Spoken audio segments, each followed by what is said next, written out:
Okay guys, I'm back. Now, here's the top front arm, the new one. I've already done quite a few of the operations. It's quite a long one to make this part. There's 5 operations in it. So anyway, I've just trying to keep it a bit shorter because the videos end up really long. But anyway, basically I machine this side first, and then I flip it and do the other side. So all that back end there, like that, is kind of done. And actually, no, there it is there. It hasn't got the hollows in it. So that's op 1 and 2. And then op 3, I machine that end out where the uni ball is going to go now, like that. And then this is op 4. So this is the most exciting part of it because it does a lot of work. It gives me a finished part like that. And then after this operation for 5, I flip it over and face all that off, and then put the nice little chamfers on and the step and everything. So anyway, here we go. I'm just going to run it for you just to give you a bit of a look at it. The glass and the door's a bit dirty because it's covered with lots of swarf, but anyway, you'll kind of get the idea.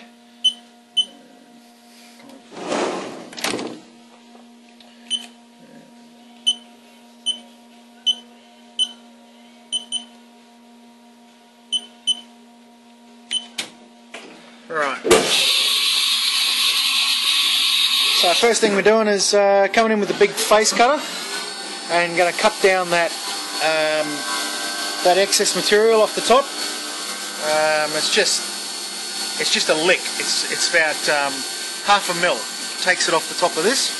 So that's what it's doing there, and it's going to drop the recess, the step. There's a step between there and there, which is 1 millimeter. So it's doing that now. Well, not right now, but in a minute.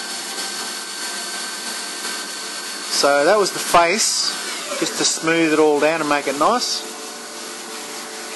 And now it's cutting that step, the little recess.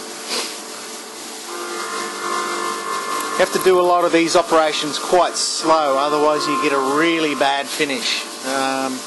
I'm trying to give everybody the best finish possible, just to make it all look nice and tidy. Otherwise, I mean, I could knock out the parts really quick, but it would just look like crap. So this is the better way to do it.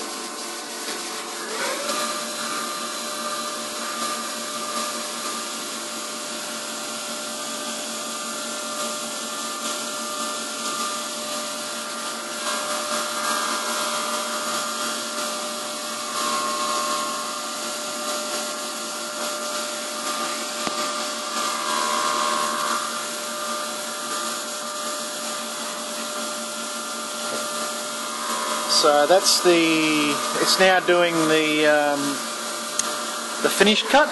So that's the finished pass for the recess. And now this is a 10mm cutter, and it's going to do all the profiling of the part. So first thing is to get rid of all the excess material. It just pretty much just hacks it off. So it goes at it fairly deep. I think it takes about a 3mm cut.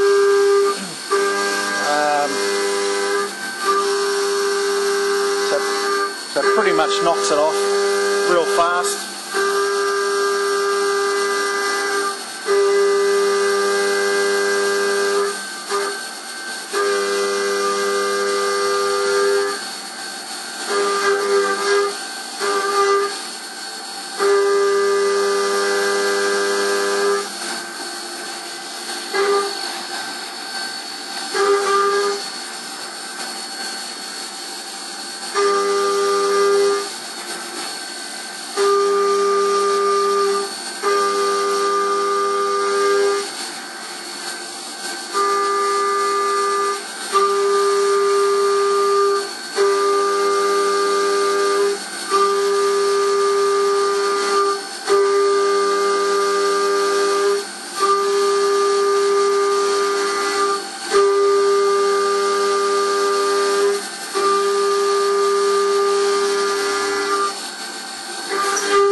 it's doing the 2 internal pockets. So it's going to take all the material out of those, get them to the rough stage.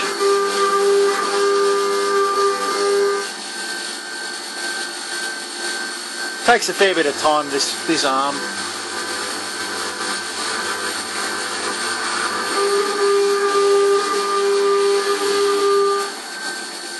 So that was the first pocket. Now it's moved over to the next pocket. And this one is the one that has the little step or little kink in the pocket. It's a crooked one.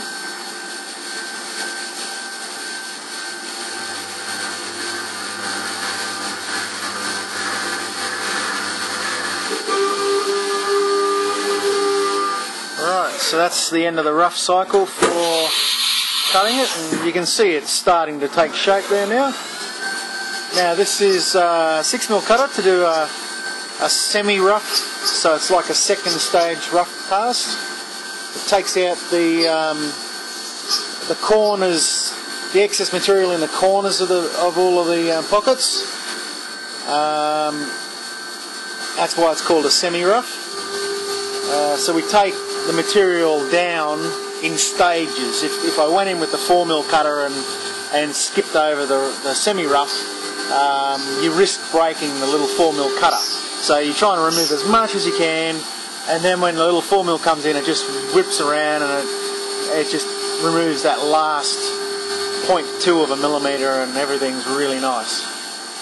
So that's what it's doing there. The 6mm's going around the outside now, doing the total outside profile as a finish pass, and I've got a second finish pass added into this to smooth it out even more, and I think that was actually it, what it's doing now. Yeah, so that's the end of the finish pass for the profiling. Now the 4mm cutter's coming in and it's going to do the inside of those pockets and make those all nice and smooth.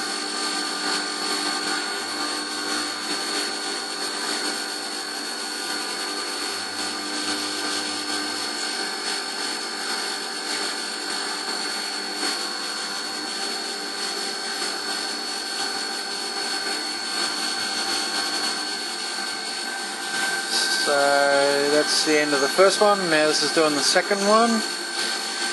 I've also got a second finish. I do 2 passes on the finish for the pockets because I'm using a little 4mm cutter.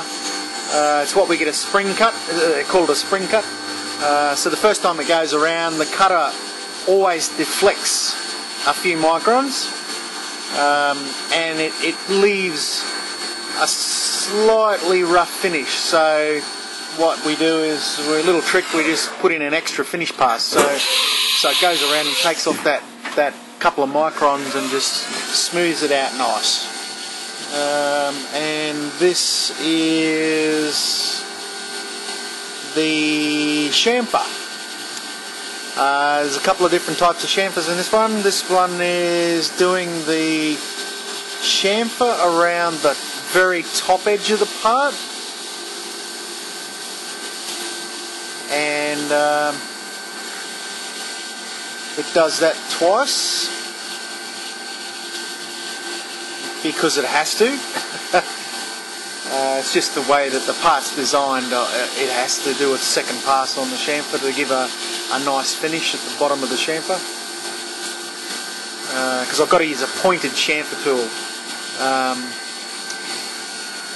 Otherwise, if I used a flat bottom, it would gouge into the part when it comes around to meet up with the step section of the part. So I have to do it that particular way. Anyway, it's all figured, and now it's going to the back of the part and doing the same double pass around the pivot pin. You got to run it really slow too, because otherwise it burrs up all the material and makes it look like hair stuck to the bloody part. So you have to run it about 3 times slower than I would normally. So anyway, it'll get there in a sec.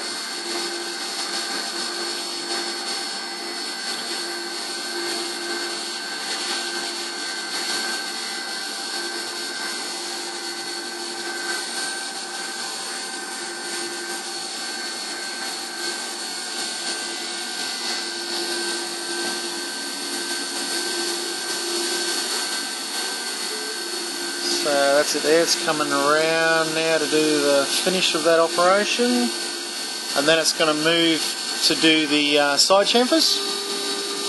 So it's now cutting the two big chamfers along the side of the part, which are fairly normal, and now it's doing the chamfers around the pocket. Bit difficult to find a clean spot. Every time I find a clean spot, the coolant splashes on it. So anyway, do my best. Right, so I've also done something extra special here. I've added some nice little chamfers around the pivot pin area, or where the lightning section is. Actually, that's it. Yeah, that's so that you don't take your knuckles off when you're working on the car, because they're very sharp otherwise. I'll just blow it off for you. Right, there it is there. Alright, I'll just blow it off. And I'll just zoom out. And there it is. Look at that. Lovely. So that's the new arm, and I think it's called version 2, but it could be version 3. It might be version 4 by now, I don't know. We've done a few revisions. Yeah, really that's it. So now all I've got to do is do the back operation, and the part's ready to ship.